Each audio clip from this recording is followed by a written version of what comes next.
serious computer scientists have Reddit, what is the most unsettling / malicious piece of code that you've written or stumbled upon? In 1988, I was paid to write the following lines of code. The above lines were my contribution to the Y2K bug. And then in 1996, I was paid to fix those lines of code. You're welcome. A T83 calculator. Somebody I didn't like asked me to write them a program that will help them with our upcoming app calc test. I was working on one already and testing and debugging mine. So I took his calculator home with me over the weekend, explaining that it would take time to copy my code over to his calculator. The entire program was just 10 print I don't like you, 20 go to 10. When he ran it, the calculator was locked in a never-ending cascade of I don't like you until he took the batteries out. Once during 6th form, being immature and surrounded by idiots, I decided to write a program that spam launches Explorer. It was just a little throwback to the high school days where people would spam the Explorer button on the keyboards our school had during its lessons. Needless to say, the first person who fell for it spread it round our year group, caused a lot of computer crashes, and I narrowly avoided getting in trouble because the exact version that got sent around was not of my creation. I'm novice programmer at best. One of the programs we use at work was built by a contractor that hard-coded dates into their code instead, using a formula from the current date. As soon as we need to use dates past 2022, the program will error out. The date codes need to be replaced / fixed in at least dozen places, which may be more work than we will want to do. I don't know / not my department. Not sure what we will do if this issue pops up before a fix is produced. Most dates we use are a year out, some dates are 2 years out. This means the program will be mostly dead in less than 2 years. Of course I could be wrong. As I said, I'm only a novice programmer and they are the professionals. My first unsettling code experience was working as a CAD intern for an at the time major online retailer. I was testing their ad referrals. The ads didn't pay anything on click, but what they were supposed to do is as follows. If a new user creates an account from your ad click, you would owe $1 and also 5% from their purchase for first 7 days. If it was an existing user and they added anything to the cart or purchased anything during the session, you get 5% as well. The thing is, no matter how I tried, I could not replicate the first scenario, meaning no commission was ever paid on sales outside of the initial session on new accounts. Now, as a lowly CAD person, all I was supposed to do was just file a bug report, but because I was a giant nerd, I instead just looked at the code and was going to find the bug and submit a report with this function here is bad. I had done that before and really wanted to make a good impression and turn the internship into a real job after college. Well, thing is, there was no code for tracking referrals past the initial session at all. Only users who clicked a link and bought something in that session paid referral fees. No logic existed at all for the cart addition if purchased later, or nothing existed at all to pay the supposed 7 days of purchases, if any. The company was underpaying advertisers massively, and it clearly wasn't an accident. I emailed my findings to my boss, who told me she'll follow up on it. Needless to say, nothing got fixed. Sysadmin here. Found a deadman switch once. If it detected a particular account was disabled, then it was set to redirect the backups to another location in such a way they'd keep being reported as successful. Wait a week, then wipe the file server before deleting itself. Put there by a former id consultant as insurance, I guess. Someone new takes over, and a week later everything explodes, but the new guy can't fix it. They call him back in, and he heroically saves the day. Too bad for him, he'd been fired literally years before I came along. Dumb fucker misspelled his account name, so the script had been patiently waiting for have a non-existent account be disabled. Whoops. Digital forensics student here. I saw a couple wild programs in my malware class. One of my favorites was a program designed to read the language setting of the victim machine.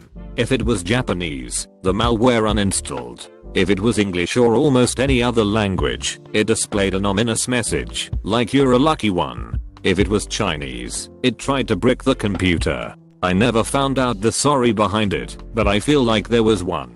That's some targeted rage. One of the more vicious ones I analyzed was designed to perpetuate itself, then wait for around 2 weeks before actually attacking. My official conclusion was that it waited to give the user time to grow complacent in case they suspected an infection, as well as obscure the actual infection vector by letting the trail get cold. I always thought there was something sinister about a virus that exploits people's desire to find nothing wrong. Back in the Windows 3, one day I wrote a program that would open every DLL in the Windows folder for writing, and then would close the filled handle, basically making every DLL 0 bytes in length. Anything loaded into memory would still work fine, but anything that wasn't was horribly screwed.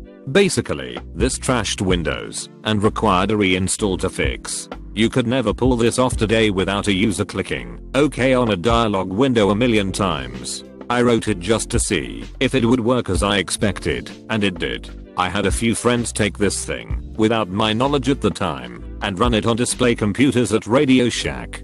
I'm sure it created a very bad day for those poor employees. Back in the heyday of Second Life, I was in a fairly interesting group called WHAT and later another group called V5, quite a fair bit before the 4chan crowd descended. I made a few different malicious pieces of code that harmed their platform. Cool Shows 2. 0, Excitilol, and an unnamed recursive object unpacker. Cool Shows was just a highly mutilated torus duplicated and linked together with slightly different rotations, such that it had an increased polygon count, and worn as a shoe, so that it would be beneath the geometry of the ground. My improvement on this was to put a small bit of code on each that would change the color and orientation of the textures, to force each polygon to red row as fast as possible. This changed the object from slowing people down to outright crashing their graphics card, processor, and eventually causing absurd. I avoided a similar fate by turning off all rendering outside the interface element. Edit. Oh, and I used a mostly transparent texture that was hooked into the rendering system, so that unless you disabled everything but the interface, you would instantly get hit by it. Thus you were unable to investigate the source. Excitilol was a slightly different beast. Second Life, being an adult game, had some enterprising users that set up an adult avatar adjustment product. In short, they sold fake dicks for your fake self. I, in turn, reverse engineered their product to figure out the protocol it used to talk between parts, and wrote a script to hijack their virtual bits. I don't think I've ever seen something quite so humorous as 100 virtual people go stiff as a board and having fake orgasms in a public PG-rated area. I'm pretty sure this got quite a few people banned. Of all the things I wrote, though, the most impactful was probably the unnamed recursive object unpacker. It was essentially just a virtual grey goo. One object that contained a copy of itself was placed inside a launcher. It would then spawn that copy repeatedly and give each child a copy of itself. Then, those children would go forth and do likewise. A friend of mine named Groovenstein Corvin asked for a copy for a project and he added a couple things. After all the children were spawned, the original object would make itself physical and apply an impulse to itself while making an obnoxious sound. This resulted in over 200 servers getting firewalled off and crashed. Because I transmitted the source in a back channel, a messenger, they never discovered how he learned this or who he learned it from. Edit. The original intent of the script was in fact to make an unobtrusive listening device that would circumvent object permissions in a location. Temporary objects could still be resed even on parcels that disallowed permanent objects. Such objects would last at least 30 seconds, and at most 2 minutes. By making a object ping pong between copies every 30 seconds, it circumvented the limits, allowing me to spy on people remotely. I was later, deservedly, banned for an unrelated event involving giant virtual dog penises. Edit. In hindsight, being such a little jit was a really stupid move, as was provoking the person who owned the plot next to my store. Those virtual dog penises made me over 30 grand in real life money over the course of a few years. Furries be flush, though. Malicious in the sense that it added nothing to the project, but let the prof know how little one of the group members of the senior project did. We were on 5 group projects together all last year of college. Had 90% the same classes and a club one as well. Let's call him Josh, cause that was his name. The short story is that he didn't have a line of code in our 100+ hours senior project, and I had just watched him revert all of my contributions to another class's project. 5 minutes before we were presenting it at the Texpo all day, where we were also doing the senior project and supposed to have booths next to each other so we could work both, but someone, Josh, forgot to submit that booth to be set up. He had also given my incorrect phone hash to a classmate on the other project who tried to call me all night, wondered why I wasn't responding. And it's the other guy's fault for never emailing me /fb/ come knock on my damn door cause he had all the info to do any of that. Anyways, the code I later committed to the JIT project was about 20 lines in our senior project, an AO robot who gave a spiel about how cool our department was to recruiting students. Except now it had about 4 minutes of also talking about how Josh did nothing for the project and was horribly incompetent. I know the prof ran it too, but well after grades and stuff were posted. He had called me months later and was asking how to run the program. Made sure he had the latest version when he did. Fun little thing for the next class to clean up. I remember playing with the Windows batch coding, and I accidentally made an automatic starting script with a loop that kept launching PowerShell and did some weird stuff to the screen. The loop repeated so many times my screen looked like a gateway to hell. After 26, Windows crashed. With the OS frozen I couldn't do anything. The only solution was to unplug the computer. Next time it booted, the script had started again. The S*** was so disturbing I was afraid to start to boot the computer again. Of course. 14-year-old me never heard of safe boot and I have Debian since then. Unsettling. I remember finding a bit of code in Adder that called a C function to bypass privacy and modify the internals of the object directly. It was a hack to change something in the processing flow. Instead of weaving the new functionality in, he waited until the processing was done and shoved the desired results in. I was tasked with a total rewrite where the outputs had to match with the legacy code. Because the hack was post-processing I couldn't make it bit perfect unless I emulated the hack. My PM made me do it.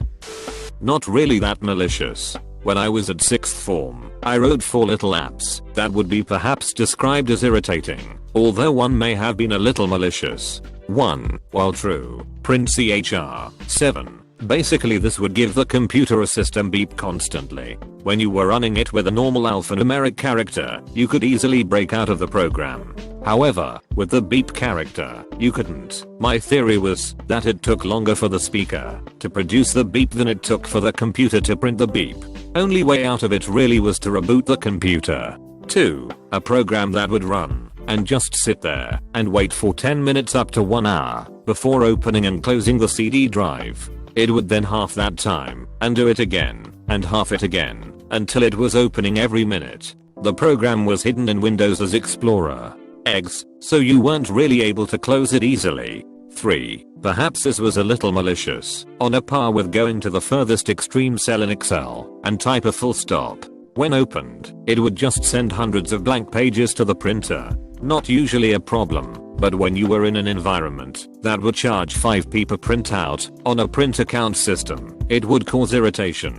4. The most malicious, a program that would copy the login page when you locked your computer. When you typed your password in and hit enter, it would close, making it looked like you had unlocked your machine. In reality though, it would also send your password to the printer. Moral of that one is, lock your computers people.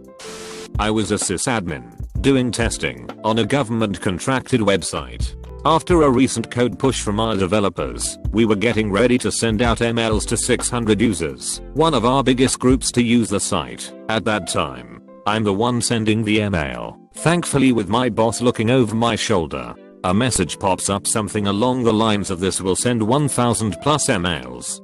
Do you want to continue? I ask my boss and he says yes, since the number was close to the 600 and some users would receive multiple emails for different tasks. Emails send in the next morning. Our help desk is bombarded with emails and phone calls regarding spam emails sent from our system. Apparently, the code was either missing or had an addition plus in the line that generates the email recipients, and every subsequent email sent to the next user in the list appended all prior recipients. The first user in the email list received 600, second received 599, and down the line. The higher-ups of the program were far from happy as we were still building a user base and just scared off the largest group of users we were trying to get into the system. This might be malicious, but mostly the guy I worked with was a knob. I wrote a script and hid it in the terminal server session startup of each desk supervisor. Every time they logged in, it would change a specific user's ad name from Stephen Lee to Stephen Rebecca Lee. The only time it was noticeable was when he used the start menu on a Windows XP or older machine and it drove him insane. He'd send an IT request for it to be fixed. Someone would fix it, and by the next time he started his shift, it was back. I didn't take much care to hide that I had no hit the script there, so either the IT admin team were awful, or they never looked at the root cause of the issue. This will probably be the most computer illiterate comment here, but I swear on my life it's true. When I was 10 I took a basic programming course at the local college over the summer. The Apple desktop, Apple IIc or E, was pretty new. That class took us all the way into high-res graphics. Come time to register classes for 6th grade, they offered an intro to computers course. Programming on an Apple. My first day I got in and turned on the computer. Figured I'd screw around, show off to the instructor and just type the beautiful 2 lines of code that every computer nerd loved to screw with people with. 10 print whatever. 20 go to 10. The instructor was totally computer illiterate. Had no clue how to make it stop. I did this a couple days a week for the entire course. She never did know what was happening.